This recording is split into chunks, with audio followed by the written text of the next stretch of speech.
Welcome back to the Deep Dive. Today, we are wrapping up a journey we've been on for a while now, a series dedicated to financial independence. Specifically, we've been exploring the Golden Path strategy. This is a comprehensive three-stage system for building financial independence developed by Tamir Kaham. And for those just joining, maybe for the first time, Tamir is the originator and architect of this three-stage, 13-step strategy. Right. He's also the creator of the YouTube channel, The Golden Path to Financial Independence, and, this is my favorite part, he's the official Hebrew translator of The Richest Man in Babylon.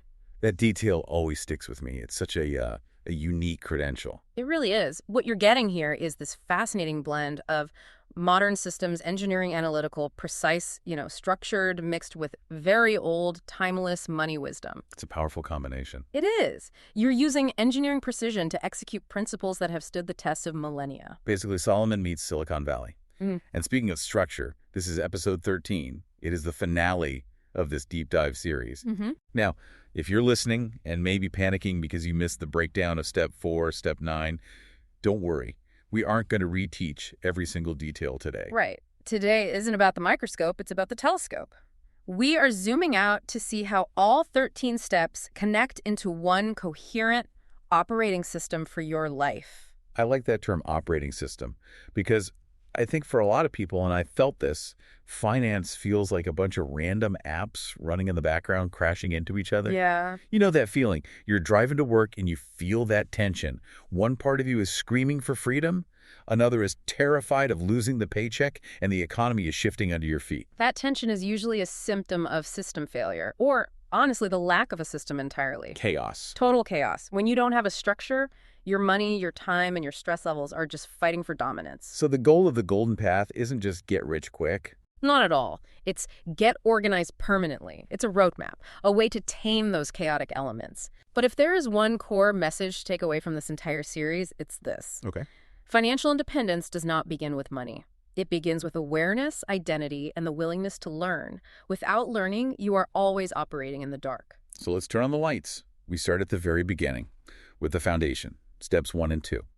And it's interesting, for a financial system, we don't touch a calculator for a while.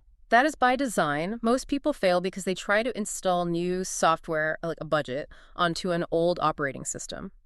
Step 1 is the identity shift. From employee thinking to asset owner thinking. Okay, asset owner. Sounds good, but let's be real. Most people listening are employees. Isn't it a bit delusional to call yourself an asset owner when you don't own any assets yet? Not at all. It's aspirational, sure, but it's really a shift in how you view value. The employee mindset asks, how do I trade my time for more money? A raise, a bonus, overtime. Exactly. The asset owner mindset asks a fundamentally different question. What do I own that works for me when I am not working? So even if your bank account is at 0, you have to start asking that second question. You have to. If you don't view yourself as the architect of a system, you'll just consume whatever extra money you make. The identity shift must happen before the physical changes. Which brings us to step 2. Yeah. If step 1 is, who am I? Step 2 is, where am I going? This is defining independence. And people are way too vague here. They say, I want to be rich. Well, that's not a target. That's a daydream. You can't engineer a bridge to a daydream. So we use the FI index. We get specific. Right. Concrete metrics. What is your target cash flow? What specifically does your life look like? Without steps 1 and 2, all the technical stuff, it just lacks direction. It's like driving a Ferrari 200 miles an hour with no map. You'll just run out of gas faster. Okay, so we have the mindset and the map. Now we move into the launch pad, steps 3 through 7. This is where we move from chaos to control. And it starts with the one step everyone tries to skip. Step 3, financial mapping.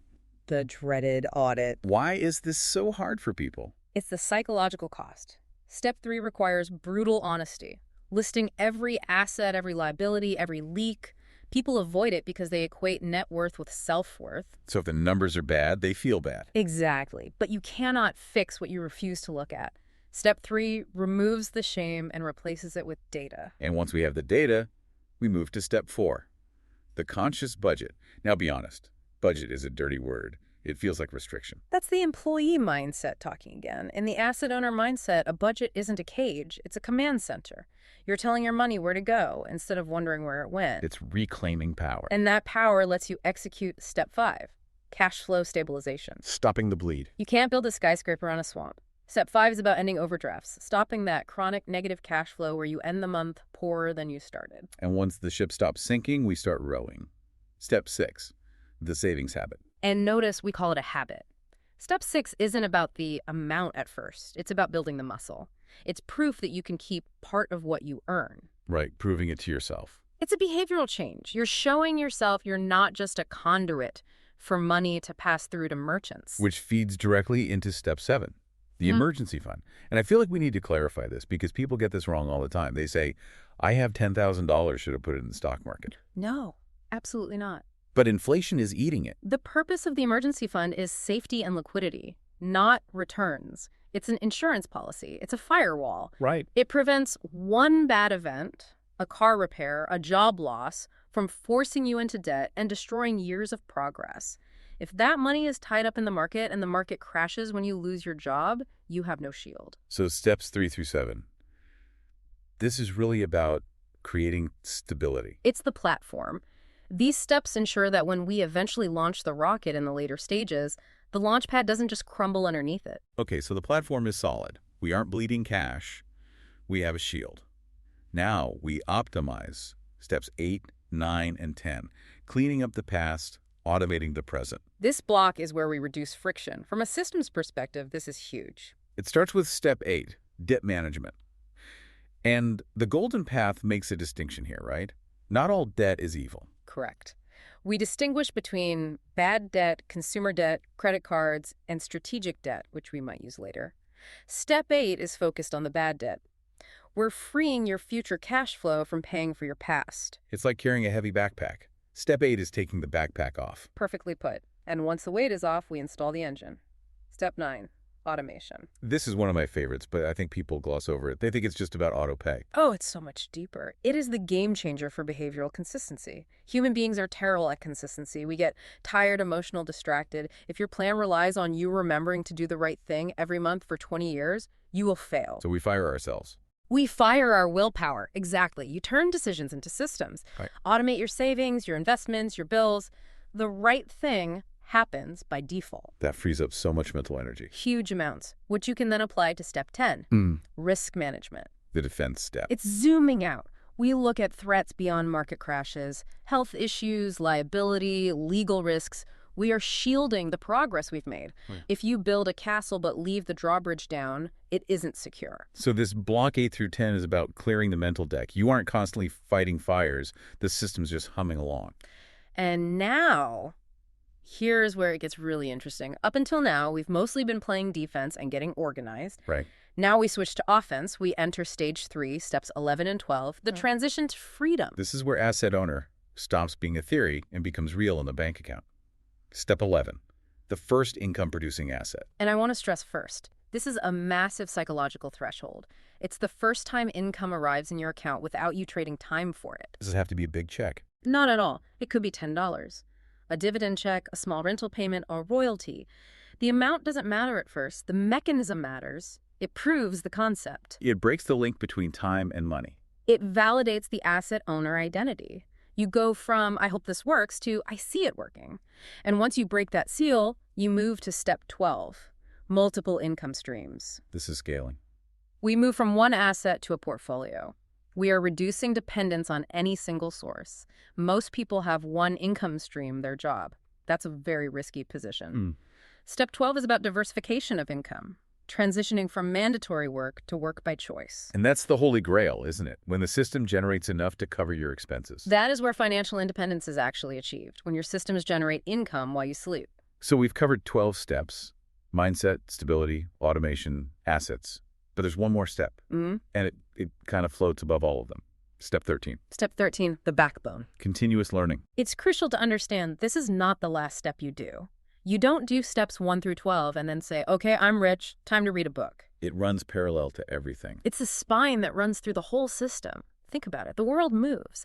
Tax codes change. Technology disrupts industries. Markets shift. If your knowledge freezes at step 1, the whole system eventually fails. It's the update feature on the operating system. It's a cycle. Learn, understand, act, review, and then learn again. It's the ODA, loop, observe, orient, decide, act applied to your finances. And this connects back to Tamir Kaham's own story, doesn't it? He didn't start this journey as a 20-year-old. Right. He started at 45. When he read Rich Dad, Poor Dad, that wasn't a one-time thing. It was a commitment to study every step before acting. Step 13 supports Step 3 when you're mapping your finances. It supports Step 11 when you buy that first asset. It is the guidance system. So let's look at the whole picture. We have these 13 steps. It's a complete ecosystem. You have identity and vision. You have awareness and stability. You have automation and efficiency. It's S and growth. And holding it all together, you have learning. It's not a checklist you finish and throw away. No, it's a lifestyle. It's a state of being where your money, your time, and your knowledge are finally all working in the same direction. That is powerful. But I know our listeners. They've been with us for this journey. The series is ending, but their work is really just starting. And that can feel overwhelming. It can. And that's the trap analysis paralysis. Knowledge without action is just entertainment. So the challenge for this final deep dive is simple. Choose one concrete action this week. Just one. Just one. Don't try to overhaul your life by Tuesday. Move from theory to practice. Maybe you map your financial situation Step 3. Or maybe automate just one bill for Step 9. Or research one asset class for Step 11. Or even just sit down and write your FI number from Step 2. Exactly. Pick one thing. Do it. That small action creates momentum. That is how you move from being a passive listener to an active asset owner. Before we wrap up, we need to pause for something extremely important. Yeah. We've talked about systems and assets, but we need to be clear about our role here. Yes. At this point, it is critical to pause and clarify something essential. This deep dive and this entire series is not financial advice. It presents a structured thinking framework only. There are no guarantees. Responsibility for decisions remains entirely with you, the listener. We are educators, not your personal financial advisors. The content is educational only. The fact that this strategy worked for Tamir Kaham does not mean it will work for you in the exact same way. Your circumstances, your goals, your risk tolerance, they are all unique. You must consult qualified professionals. Accountants, advisors, lawyers, before making any decisions. You are the asset owner. That means you own the decisions too. You can't outsource that responsibility. Precisely. So here we are, the end of our deep dive into the Golden Path. We've covered all 13 steps. We have. And while this conversation is concluding, the path is now in your hands. You have the engineering blueprints. We might explore the lifestyle of FI in future conversations, but the core system, you have it. You have the map. Now you have to walk the path. So if you haven't yet, please subscribe to the podcast. And frankly, this is a very visual system. You'll want to check out the visuals. Yes, join the YouTube channel for more deep dives and visual breakdowns of the strategy. The channel is The Golden Path to Financial Independence. And let me give you the handle, because the spelling matters here. It is /@, capital TAMIR, capital GOLD, capital PATH. That's at Tamir Gold Path, or you can just search The Golden Path to Financial Independence. May your time, your money, and your knowledge keep moving together toward durable, meaningful financial independence. Keep learning, keep building, and remember, you are the asset owner of your financial future.